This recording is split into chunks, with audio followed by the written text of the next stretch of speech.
क्योंकि जो कुछ कहते हो वो हो जाएगा। आपको समझना पड़ेगा कि वचन आत्मिक जहां में कितनी ज्यादा वैल्यू रखता है। आमीन।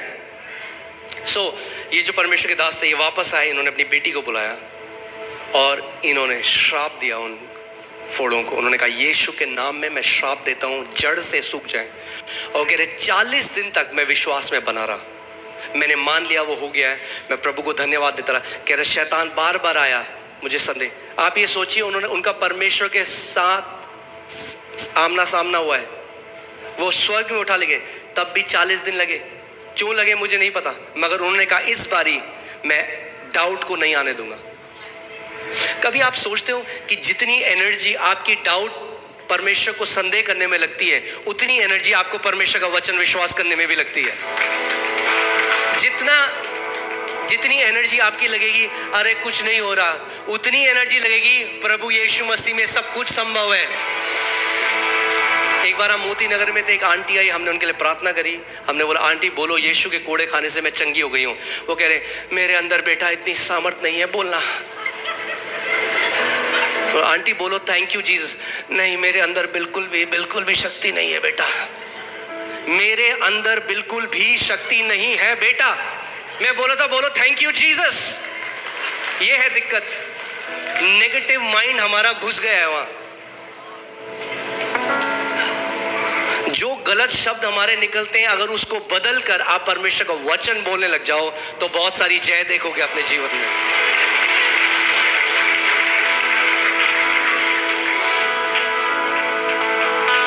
आमीन। और 40 दिन वो लगातार, उन्होंने कहा मैं डाउट को आने नहीं दूं। अपने पड़ोसी को बोलो पड़ोसी डाउट को मत आने दो। डाउट क्या, शैतान क्या चाहता है, आप किस चीज में संदेह करें कि परमेश्वर, आप वो चाहता है आप डाउट करो परमेश्वर की इंटेग्रिटी में, यानी परमेश्वर की ईमानदारी में, कि अगर उसने बोला है, वो आपका विश्वास चुराना चाहिए। बोला अरे लिखा है पर होता नहीं है। आपको कई मसीह मिलेंगे आज, बोले हाँ लिखा तो है पर हमारे साथ तो नहीं हुआ। परमेश्वर का वचन कहता है परमेश्वर सच्चा और हर कोई और झूठा हो, उसका वचन नहीं बदल सकता। आमीन। सो 40वें दिन वो अपने एक अलग कमरे में थी, चिल्लाने लगी बहुत तेज, पापा पापा चिल्लाने लगी। ये भाग के गए, इनको लगा पता नहीं क्या हो गया, भाग के गए। वो रो रही थी, सारी ग्रोथ गायब हो चुकी थी, नई brand new skin, brand new skin, एक भी फोड़ा, और उस चीज का एविडेंस भी नहीं था, कोई सबूत भी नहीं था कि कभी उसके शरीर में फोड़े थे।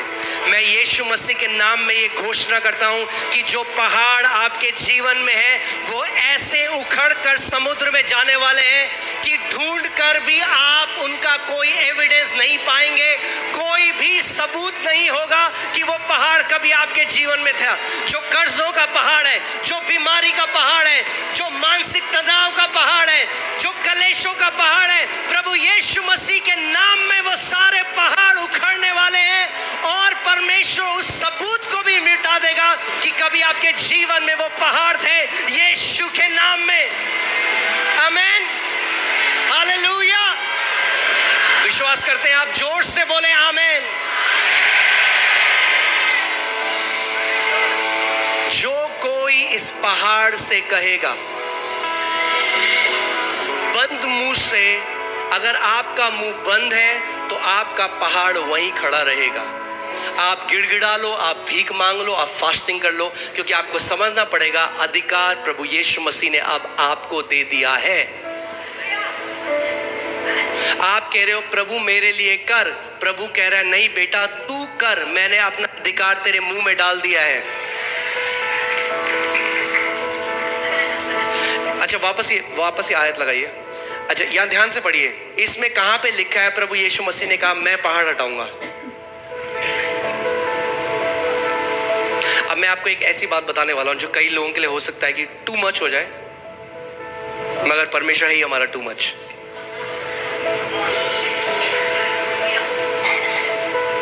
प्रभु ने जो कुछ आपके लिए करना था वो कर चुका है। अब आपकी चंगाई में प्रभु उस इक्वेशन में है ही नहीं। ध्यान से सुनेगा मेरी बात को। आपकी चंगाई में हो आप, शैतान और आपकी बीमारी, और आपके पास प्रभु ने दे रखा है अधिकार। अगर आप अपने अधिकार का इस्तेमाल नहीं करोगे तो जिंदगी भर सहते रहोगे, और जब आप स्वर्ग चले जाओगे और आप बोलोगे प्रभु तूने क्यों नहीं करा, तो अच्छी वाली डांट खाओगे पहले एक, और फिर बोलोगे, प्रभु कहेगा तूने जो मैंने अधिकार दिया था बेटा उसका इस्तेमाल क्यों नहीं करा। अगर एक पिता ने अपने बच्चे को कुछ पैसे दिए और वो मीटिंग करने किसी दूसरे शहर में चला गया, और वो वापस आया और देखा वो भूखे मार बैठा, पापा मैंने एक हफ्ते से कुछ नहीं खाया।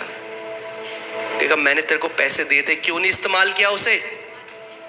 परमेश्वर कहेगा मैंने जो तुम्हें विश्वास दिया था क्यों नहीं इस्तेमाल किया उसे। मैंने जो तुम्हें अधिकार दिया था, अपनी सामर्थ दी थी, क्यों नहीं इस्तेमाल किया उसे। ध्यान से सुनिए, अगर आप अपने अंगीकार को खोने ना दें और लगातार विश्वास से उस पहाड़ से बोलते रहें, ऐसा हो नहीं सकता कि वो पहाड़ आपके जीवन में रहे। आज नहीं तो कल उस पहाड़ को उखड़कर समुद्र में जाना पड़ेगा यीशु के नाम में। और आप इतनी गवाहियां यहां पे देखते हैं, आपने एक चीज नोट करी, कॉमन क्या है उन गवाहियों में, सामान्य बात क्या है, वो सब अपनी बीमारी से बोलने लग गए और चंगे हो गए। आज कई लोग ऐसे हैं जो 30 साल से सह रहे थे उस बीमारी को, मगर जिस दिन उन्होंने अपने मुंह को खोला वो चंगाई को ग्रहण करने लगे।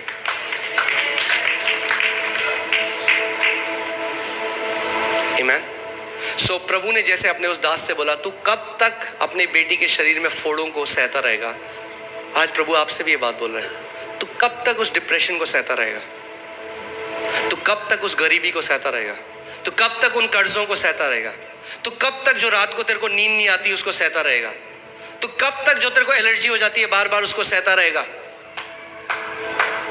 तू कब तक जो तेरे को छोटी छोटी बातों में डर लगता है उसको सहता रहेगा, कब तक। उठ, उस अधिकार का इस्तेमाल कर और इस चीज के ऊपर प्रभुता कर।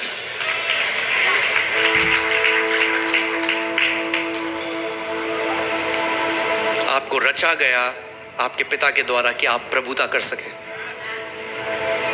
बोलिए मैं प्रभुता करने के लिए बुलाया गया हूं।